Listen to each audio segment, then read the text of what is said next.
Hello, everyone. Wait, I messed up. Oh, My mic's never not ready. mind. Hold on. I take it back. Goodbye. Okay. Sorry. There we go. Welcome back. Hello, everyone, to another episode of the Earth 118 podcast. I'm Vivian, here with Jasmine. What are we talking about today? Shehulk. What? She-Hulk. She-Hulk episode 3. It is the people versus Emil Blonsky. Wait, and this is now your second watch through. How was this time versus the first time you saw it? So the first time was very much a blur. I've had to rewatch each episode every week because it just, like I said, when we were shown the first 4, it was like cohesively, so all one way through. So I never knew where, like I couldn't remember where the episodes ended and started. Mm-hmm. So this second time through, I don't know, it's nice to just like be able to sit and kind of know what's going to happen so I can pay more attention to like little details, little jokes, yeah. And I'm not gonna lie, this episode there wasn't too much to pick up on that I had missed last time. It was kind of straightforward. I like the little nods to New Asgard, honestly, I think the show is, yes, it's a comedy, but it's doing something that the other shows, and maybe because it's a comedy, it's making it easier. It's playing with all of those elements that we had. I guess it's the web. It's the thing that's connecting every other show. And I know, yes, I get it. All the fanboys in the audience are like, every show does that. But this one, truly, even in its opening, or right before the title segment, she's like, this isn't going to be one of those shows where we have a cameo every week. Except Bruce, and literally lists off and Wong and all these. Yeah, it's clearly is a show where there's gonna be a lot of cameos and where we connect all of these other figureheads and situations. The only thing, obviously, well, I guess technically they did do it. I was gonna say the only thing they haven't done yet is talk about the giant alien statue in the middle of the water, but that was one of the headlines. Yeah.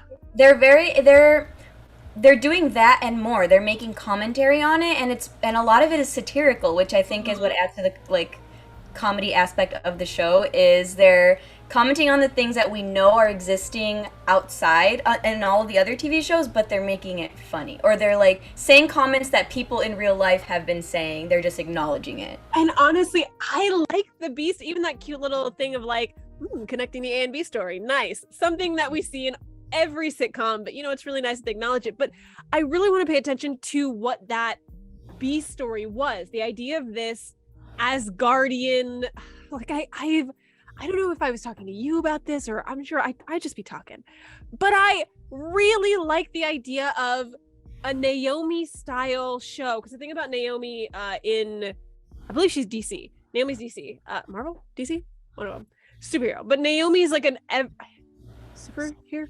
I think it's DC. Wait, but Naomi who? It's Sorry. just Naomi. It's Naomi. She has a last name, but the comic title is Naomi. The Oh, thing about okay. Naomi is that she's an average human who just happens to live in, I think it's DC, because I'm picturing Superman, but she just happens to live in the world of superheroes, and it's how the town deals with Superman coming through fighting someone, and of course he's a superhero, and so he's going from New York to Kansas to California, and is just bouncing through the towns. And it's one of those situations where he did that, caused a catastrophic event in their town, and just moved along. And it's that was really traumatic for all of these people in this town, and they just have to deal with it now. And of course we kind of dealt with that. I'm sorry, I'm rambling, but I'm gonna have a point. She's connecting the A to the B. Connecting the B. But that's essentially it. I really like this New Asgard shapeshifter who just wanted to date, and he's a bottle baby. That's what they call them in LA. Women who go to the club and they seek out the men in the booths and are like, hey, daddy, do you want to take me to dinner? Well, I can only, I'm allergic to everything but caviar and steak. Oh, by the way, can we stop off at Prada before we head to dinner? I want to pick up a few things. That's the energy. That's a real thing. Yeah. Sorry, wrapping it up, I wonder if this Asgardian was like that in Asgard, or if this is just a new an Earth trait that was she got to Earth and she's like, I'm gonna mess with some people. Yeah, these dinky humans, why not? Or was she like this on Asgard? Yeah. And I mean, I imagine that this is her. I would love to know what like her character would be like on Asgard if she were also like this. Like, what pranks was she pulling on there? Because obviously, we know that in Asgard, they know that shapeshifters exist like her. So it was like, was it more common, or does she know that she has the high ground here because it's new to humans? Okay, first of all, you're mixing franchises here. We got DC, we got Star Wars now. The high ground. That's because it's Earth 118. Bro, look at you. That's my co-host right there. I have a question though, and maybe you'll know this more than I do, being a fanboy, if you will. I roll. My question is, can all Asgardians shapeshift? I thought that was just. I'm dying. Loki? Yeah, I thought that was just Loki. I don't think all Asgardians shapeshift. Specifically, she is, I wrote this down, she's a shape-shifting light elf who is Asgardian. So I think it's her type of species that can shapeshift. New Asgard, that's right, because it's a bunch of species. We saw that in Thor: Love and Thunder. Asgardian is a people, not a name. Oh my god, it's a state of mind. It's a being. My bad. No. Yeah, it's her type of species. So she's an elf and she shapeshifts. So I think that's why that's why the thought of like, okay, on Asgard, people know she exists, people know what she can do, so it's like won't hit as well. But on Earth, she's got people like Dennis walking around, easily convincible. Easily. Which is why I thought, like you said, I thought this bit was hilarious. And I know there are some people who are probably like, what is the point of this B story? Like, how does this connect together? It doesn't really connect to A, even when she says it does. It did. The only reason we had this B story is so that Jennifer could get the idea of, wow, wouldn't it be cool if super powered people didn't have powers? Or we could take their powers away. Okay, actually, yes. Thus leading us back to Bruce. Yeah. And his little machine-y thing. So. But even then, it's like, it's still, because they could have got into that easily without it. Absolutely. The whole court case and the whole idea with Dennis and Megan Thee Stallion, which I also thought was funny. Is it necessary to have had Megan Thee Stallion in this show? I think that's what we're getting to. It's not. No. But I still very much enjoyed it. Very, very. I thought it was cute. I'm not a Megan Thee Stallion fan, so I could see her walking on the street. I wouldn't know a thing. That's just not. She's fun for a TikTok video. I just don't know her music beyond that. Yeah. In fact, I don't even know unless someone was like, "Wow, you did a dance to Megan Thee Stallion song." I'm like, "I." But I think even for people who like you, who are not fans of her or not like following her every move or keep updated with her. Yeah, are you following her every move? I would die for you, Megan Thee Stallion. I would kill for you, Megan. I would kill for you. Yes, Okay, down.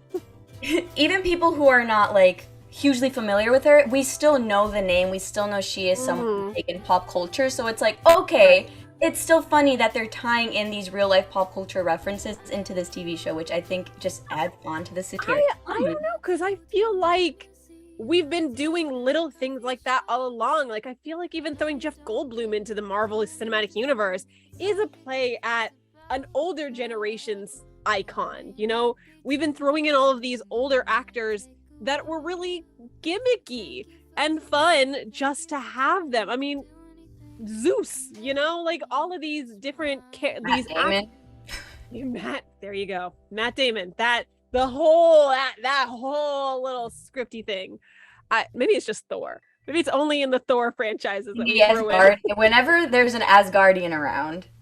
No, that they threw in I know her from Gilmore Girls.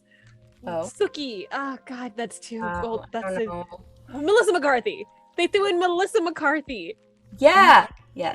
That better be a recognized as you know, Hela. That's it. And Thor: Love and Thunder, spoiler alert. That's not really much a spoiler, but spoiler alert. Is that? Is it? Is that in Thor: Love and Thunder? Thor: Love and Thunder, where they bring in Melissa McCarthy when they're reenacting the play and everything. I saw that like 17 times, bro, and it's not even like that was. I saw that movie too many times. I only wanted to see it once. I did. I remember that. I remember sitting at the premiere. You were like, bro, I've already seen this so many times. Yeah. I like it. Don't get me wrong. I liked it, but. You can only hear a goat scream so many times, you know? I would laugh every time. I say that though, only having seen it once. Fair enough. Fair But enough. back to the yes, She-Hulk. That's what we're supposed. She-Hulk. Let's remember who the show is really about. Oh, see, now you're doing it.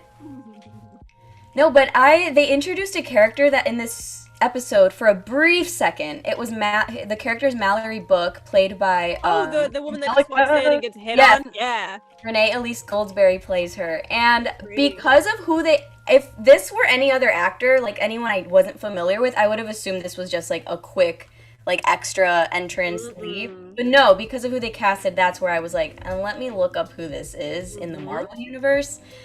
And I learned a few things. One being that Mallory Book is like Jennifer Walters' like biggest rival specifically in her where do they work? In their law firm. Is that it? So now I have a theory. Moving forward into the episode. What's your theory? And keep in mind, you have seen one more episode than the rest of us, so I have, and this watch your mouth. At this point, I can confidently say at this point, there's like I'm on the same boat as you with you. Right? Here's my thing though. Where's Jamila? Yeah, she's just. Where is she? Titania? Yeah, Titania. Where is she? Do we care? My thing is, Jamila has been doing so much promo for this show. Yeah. Which is why the last 2 episodes, and I would say this like not meaning to like spoil anything or give anything away. The last 2 episodes, I would make comments like, we don't know where this is going in far as like in regards to a villain, because they basically drop Titania after, like they bring her in for a first episode, and then last episode again it was like the beginning, hey, don't forget what happened at the end of last episode, because this is the last time we're going to remind you of that. Right, but we've got her, as you said, we've got her in-house villain, we've got Titania, and we've got these construction worker guys who beat on her. Bugs, yeah. Yeah. This is where my theory comes, which is probably it connects A and B. I'm probably way off, but you know what? We're just gonna say it's a fun theory. Yeah, it's a fun theory. Thinking out loud. Might be accurate. You never know. So knowing that Mallory Book is Jen's like biggest competitor in regards to being lawyers. In what I read, it says that in the comics she tries to kind of like get rid of She-Hulk, but then redesign She-Hulk in her own not her own image, but in the image of this like group that she started or becomes like the chair of. I'm trying to find the name of it. Okay. Mallory Book secretly becomes a chairperson of Fourth Wall Enterprises, which is a company that seeks to destroy She-Hulk and remake her in Not them taking the one thing that She-Hulk does best. Right. Fourth wall break? Rude. Right. They said, give us the name. They said, give me the one thing you're the most proud of. But knowing that, I was curious, but now maybe this is jumping the gun because it's still too early on, but what if Mallory has something to do with those thugs, the Secret Asgardian thugs? Then I would still question where's Tatiana, or Titania. That I am still questioning. And that makes me sad because you've seen the 4th episode. So it's bothersome to me a little bit. And to me, it just makes her feel like it's the Carly all over again. Yeah. You know, you introduce her as the main villain only to exile her from most of the show. So I don't know.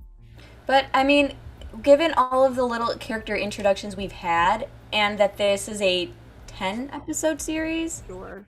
Right? Yeah, 10 episodes. Okay, 10, and I've only seen up to 4, so I've seen less than half. There's still going to be 5 whole episodes where it can bring them all together, tie them all together, reintroduce them. Yeah. You gotta speak louder. 10 minus 4 is 6. There are 6 episodes left for you. Yeah, so I've seen less than half. Right, you said that there were only 5 episodes for them to tie everything together. There's 6 whole episodes left to tie everything together. All details. Listen, I said... That's a big detail! That is an extra 30 minutes for me to see my girl. I'm just saying. It's. You should be happy that I made a typo in my words. whoa, I don't want my friends to fail. I like the opportunity to correct them, but I don't want it. I don't covet this. Same as Jen. She didn't want to see Blonsky fail, and so she got him out of jail. You're welcome. I will say that's really cool. I know that him not being able to be the abomination anymore is obviously going to cause some difficulty, but he's out. I don't. He's out.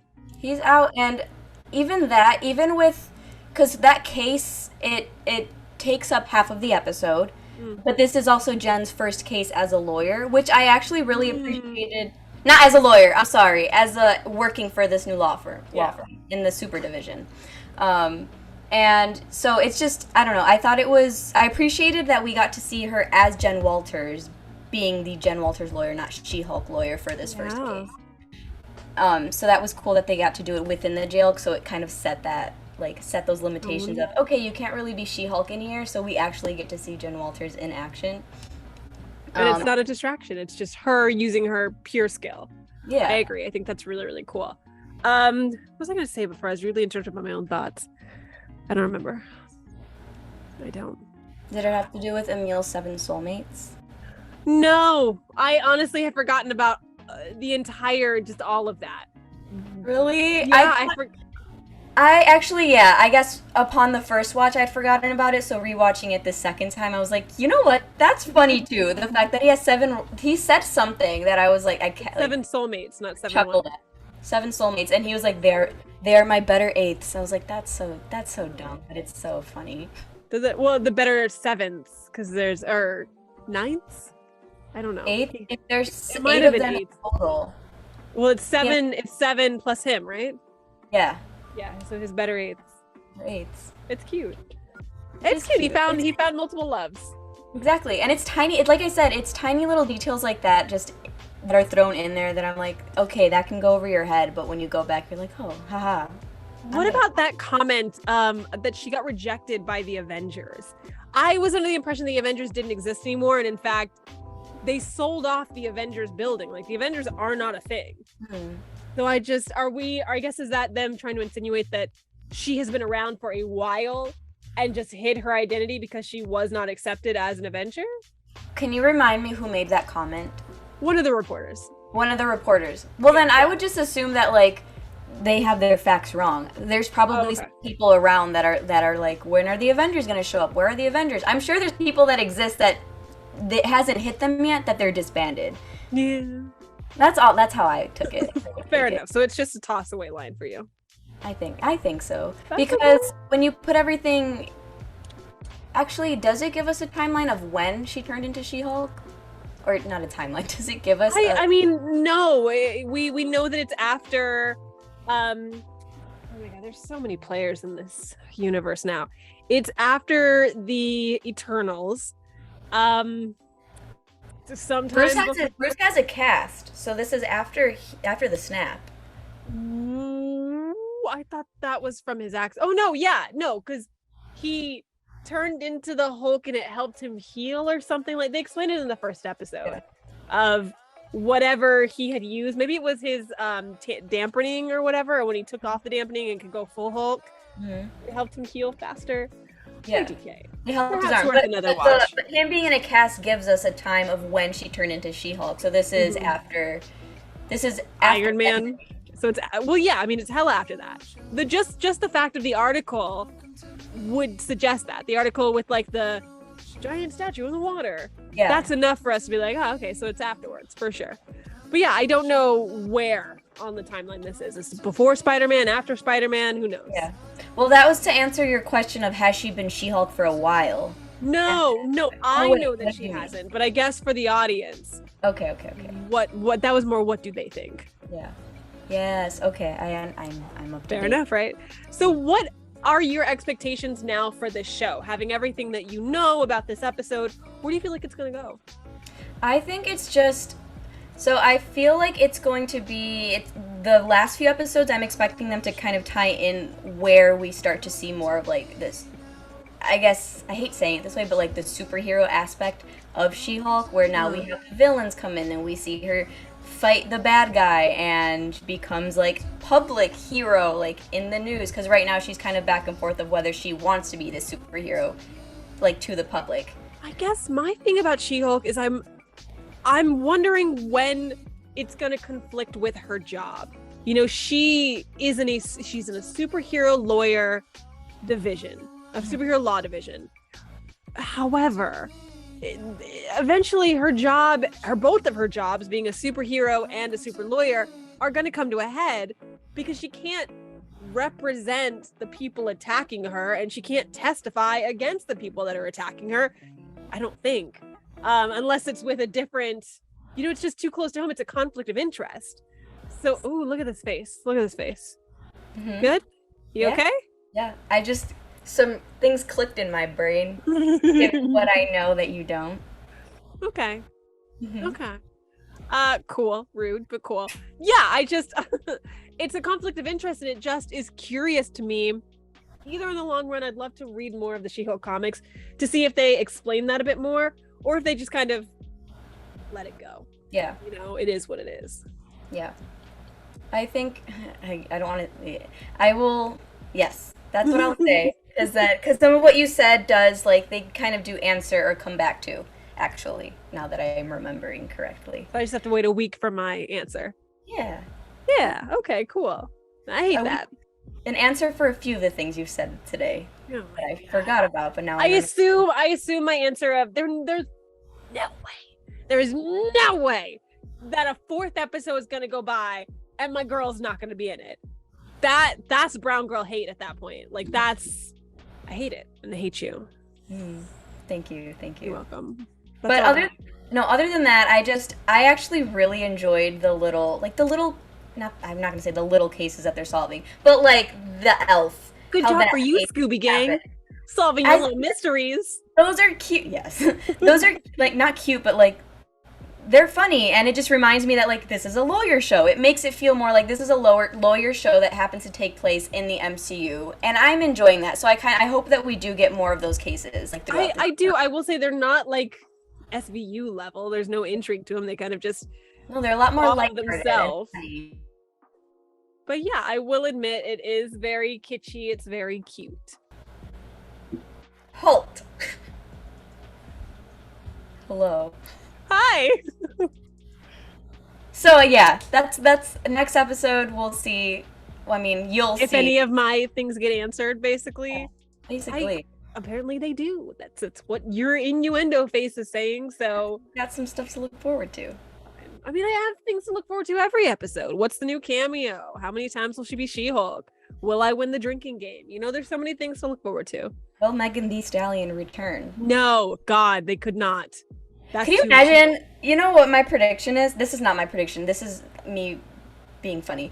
Could you imagine at the end of She-Hulk, instead of She-Hulk will return, it's Megan Thee Stallion will return? That'd be really cute.